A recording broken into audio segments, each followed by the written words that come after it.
बाजार में पहुंचकर गीसू बोला, लकड़ी तो उसे जलाने भर को मिल गई है, क्यों माधव? माधव बोला, हाँ, लकड़ी तो बहुत है, अब कफन चाहिए। तो चलो कोई हल्का सा कफन ले ले। हाँ और क्या, लाश उठते उठते रात हो जाएगी, रात को कफन कौन देखता है। कैसा बुरा रिवाज है कि जिसे जीते जी तन ढांकने को चिथड़ा भी न मिले, उसे मरने पर नया कफन चाहिए। कफन लाश के साथ जल ही तो जाता है और क्या रखा रहता है।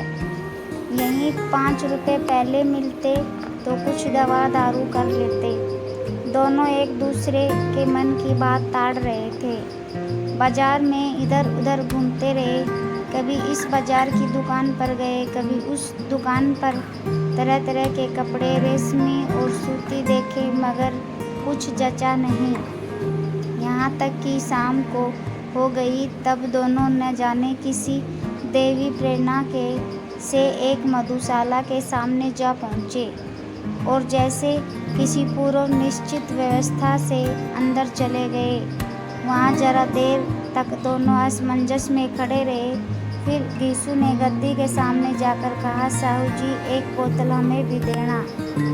इसके बाद कुछ चिखोना आया, तली हुई मछली आई और दोनों बरामदे में बैठकर शांतिपूर्वक पीने लगे। कई कुंजियाँ ताबड़तोड़ पीने के बाद दोनों सुरूर में आ गए। गीसू बोला, कफन लगाने से क्या मिलता, आखिर जल ही तो जाता, कुछ बहू के साथ तो न जाता। माधव आसमान की तरफ देखकर बोला, मानो देवताओं को अपनी निष्पापता का साक्षी बना रहा हो। दुनिया का दस्तूर है, नहीं लोग बामनों को 1000 रुपए क्यों देते हैं। कौन देखता है परलोक में मिलता है या नहीं। बड़े आदमियों के पास धन है, फूके, हमारे पास फूकने को क्या है। लेकिन लोगों को जवाब क्या दोगे? लोग पूछेंगे नहीं, कफन कहाँ है। गीसू हंसा, अबे कह देंगे कि रुपया कमर से खिसक गए, बहुत ढूंढा मिले नहीं। लोगों को विश्वास न आएगा, लेकिन फिर वही रुपए दे देंगे। माधव भी हंसा, इस अनपेक्षितता सौभाग्य पर बोला, बड़ी अच्छी थी बेचारी, मरी तो खूब खिला पिलाकर। आधी बोतल से ज़्यादा उड़ गई। गीसू ने 2 सेर पूरियाँ मंगाई, चटनी, अचार, कलेजिया। शराब खाने के सामने ही दुकान थी। माधव लपक कर 2 पतलों में सारे सामान ले आया। पूरा 1.5 रुपया खर्च हो गया, सिर्फ थोड़े से पैसे बच रहे। दोनों इस वक्त इस शान में बैठे पूरियाँ खा रहे थे जैसे जंगल में कोई शेर अपना शिकार उड़ा रहा हो।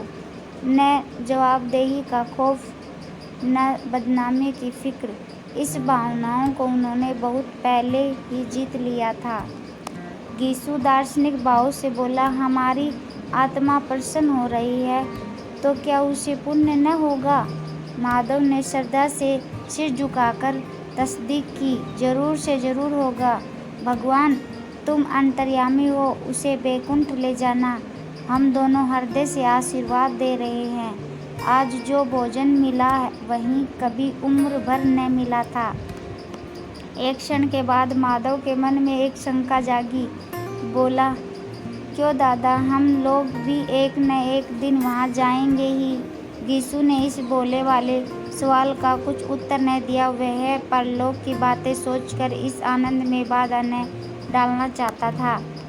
जो वहाँ हम लोगों से पूछेगी, तुमने हमें कफन क्यों नहीं दिया, तो क्या कहोगे? कहेंगे तुम्हारा सिर। पूछेगी तो जरूर, तू कैसे जानता है कि उसे कफन न मिलेगा? तू मुझे ऐसा गधा समझता है? 60 साल क्या दुनिया में घास खोदता रहा हूँ, उसको कफन मिलेगा और बहुत अच्छा मिलेगा। माधव को विश्वास न आया।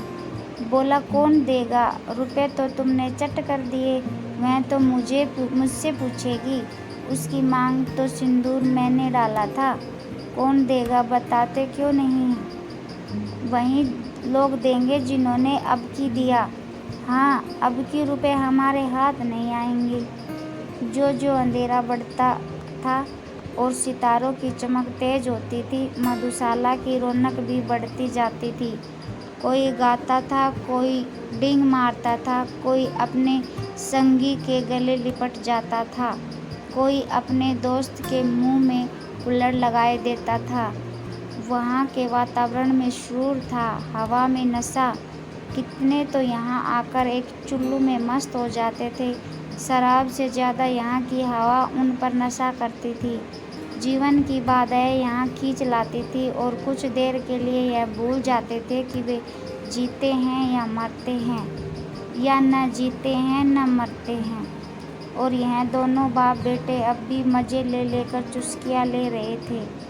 सबकी निगाहें इनकी ओर जमी हुई थी। दोनों कितने भाग्य के बली हैं, पूरी बोतल बीच में है। भरपेट खाकर माधव ने बची हुई पूरियां का पत्थर उठाकर एक भिखारी को दे दिया, जो खड़ा इनकी ओर भूखी आंखों से देख रहा था और देने के गौरव, आनंद और उल्लास का अपने जीवन में पहली बार अनुभव किया। गीसू ने कहा, ले जा, खूब खा और आशीर्वाद दे। जिसकी कमाई है वह तो मर गई, मगर तेरा आशीर्वाद उसे जरूर पहुँचेगा। रोए रोए से आशीर्वाद दो, बड़ी गाड़ी कमाई के पैसे हैं।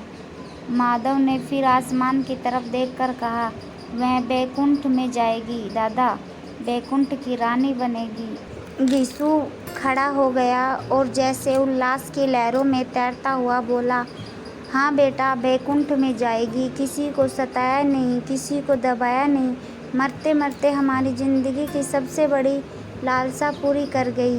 वह बैकुंठ जाएगी तो क्या ये मोटे मोटे लोग जाएंगे जो गरीबों को दोनों हाथों से लूटते हैं और अपने पाप को धोने के लिए गंगा में नहाते हैं और मंदिरों में जल चढ़ाते हैं। श्रद्धालुता का यह रंग तुरंत ही बदल गया। अस्थिरता नशे की खासियत है। दुख और निराशा का दौर हुआ। माधव बोला, मगर दादा, बेचारी ने जिंदगी में बड़ा दुख भोगा, कितना दुख झेल कर मरी। वह आंखों पर हाथ रखकर रोने लगा, चीखें मार मार कर। गीसू ने समझाया, क्यों रोता है बेटा, खुश हो कि वह माया जाल से मुक्त हो गई, जंजाल से छूट गई। बड़ी भाग्यवान थी जो इतनी जल्दी माया मोह के बंधन तोड़ दिए। और दोनों खड़े होकर गाने लगे, ठगनी क्यों नैना झमकावे ठगनी। पियक्कड़ों की आंखें इनकी ओर लगी हुई थी। यह दोनों अपने दिल में मस्त गाए जाते थे। फिर दोनों नाचने लगे, उछले भी, कूदे भी, गिरे भी, मटके भी, भाव भी बनाए, अभिनय भी किए और आखिर नशे में मदमस्त होकर गिर पड़े।